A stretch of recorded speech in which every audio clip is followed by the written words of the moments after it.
पाहिजे, मिळालेच पाहिजे, मिळालेच पाहिजे, सर्व जनतेला केरोसिन मिळालंच पाहिजे, मिळालेच पाहिजे, मिळालेच पाहिजे.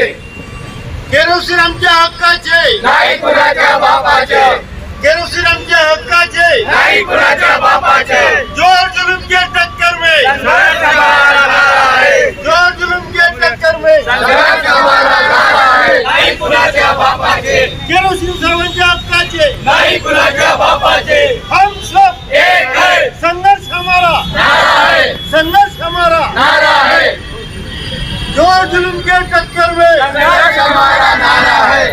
परमपूज्य डॉक्टर बाबासाहेब आंबेडकरांचा जय हो, जय हो, डॉक्टर बाबासाहेब आंबेडकरांचा जय हो. केरोसिनचे वितरण सुरू झालेच पाहिजे, झालेच पाहिजे, झालेच पाहिजे, केरोसिनचे वितरण सुरू झालेच पाहिजे, झालेच पाहिजे, झालेच पाहिजे. केरोसिन आमच्या हक्काचे, नाही कुणाच्या बापाचं, केरोसिन आमच्या हक्काचे, नाही कुणाच्या बापाचं. आवाज दो, आवाज दो. प्राइस शॉपकीपर फेडरेशनच्या मी कार्याध्यक्ष आहे. आज या ठिकाणी राज्यातील जनतेला केरोसिन मिळालं पाहिजे या मुख्य मागणीला घेऊन या धरणे आंदोलनाचे आयोजन आम्ही केलेलं. या माध्यमातून सरकारला आमची विनंती आहे की त्यांनी राज्यातील गोरगरीब जी जनता आहे, जे केरोसिनचे लाभार्थी आहेत, पात्र आहेत, अशा लोकांना केरोसिन पुन्हा सुरू करावं. कारण 2022 पासून राज्यामध्ये शासनाने केरोसिन पूर्णपणे बंद केलेलं आहे. केरोसिनची नितांत गरज आहे. आजही आपल्या याच्यामध्ये अनेक गरीब लोक आहेत जे चुलीवरती स्वयंपाक करतात आणि त्याकरता केरोसिनची गरज पाहिजे. महत्वाची गोष्ट, आज आम्ही लोक अगर मृत्यू पावलो तर अंतिम संस्कार करण्याकरिता सुद्धा केरोसिनची गरज राहते. आज आम्हाला अंतिम संस्कार करण्याकरिता केरोसिन मिळत नाही, तर डिझेल किंवा पेट्रोल घेऊन आम्हाला त्याचा अंतिम संस्कार करावा लागत आहे. ही किती दुःखद गोष्ट आहे की व्यक्तीच्या अंतिम संस्कार करिता सुद्धा शासन केरोसिन देत नाहीये. म्हणून आमची मागणी आहे. आणि आज ज्या पुरवठा विभागातील जे मंत्री आहेत, छगनजी भुजबळ, हे निव्वळ आणि निव्वळ भ्रष्टाचारी झालेले आहेत.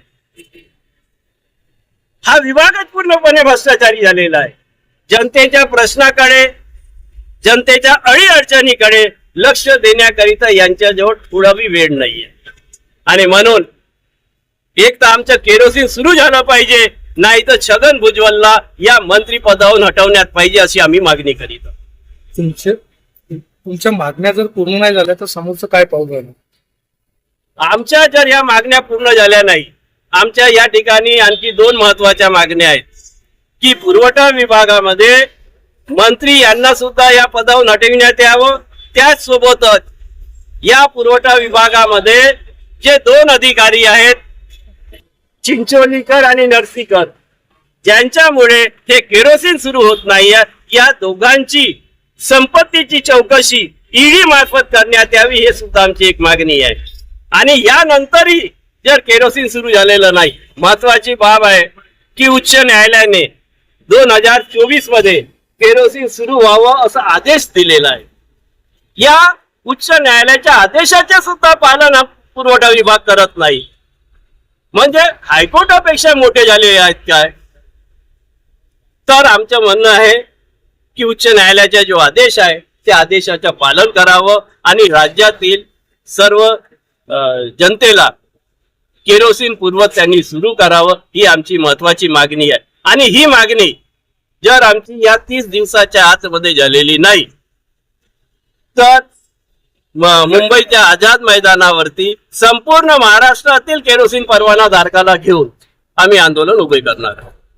राशन दुकान संघ नागपूर आज all Maharashtra fair price shop फेडरेशनच्या वतीने इथे केरोसिन मिळालेच पाहिजे जनतेला, याकरता आज धरणं आंदोलन आयोजित केलेले आहे. उच्च न्यायालयाच्या आदेशानंतर सुद्धा अजून शासनाने केरोसिनचं वितरण सुरू केलेले नाही आहे लाभार्थ्यांना. यामुळे अनेक परवाना केरोसिन परवानाधारक बेरोजगार झालेले असून त्यांच्या हक्काचे जे हे आहे त्यांचा हक्क हिरावला गेलेला आहे. त्यांच्या पोटपाण्याचा प्रश्न निर्माण झालेला आहे. गरीब जनतेला सुद्धा आज सुद्धा रॉकेलची आवश्यकता असून सर्वसामान्य जनतेच्या हिताकरता पूर्ववत केरोसिन सुरू करणं अत्यंत आवश्यक आहे. उच्च न्यायालयाच्या आदेशाचे पालन करून शासनाने त्वरित केरोसिन पुरवठा चालू करावा व आमच्या परवानाधारकाचा दिलासा प्रदान करावा या आमची प्रमुख मागणी आहे. राजेश्री कमलाकर पाटील लायसन्सी आहे आणि इथे आमची मागणी आहे की जे आमचा केरोसिन परवाना बंद केला आहे आतापासून तसं तेलाची गरज आहे त्यांना तेल सुरू करायचं.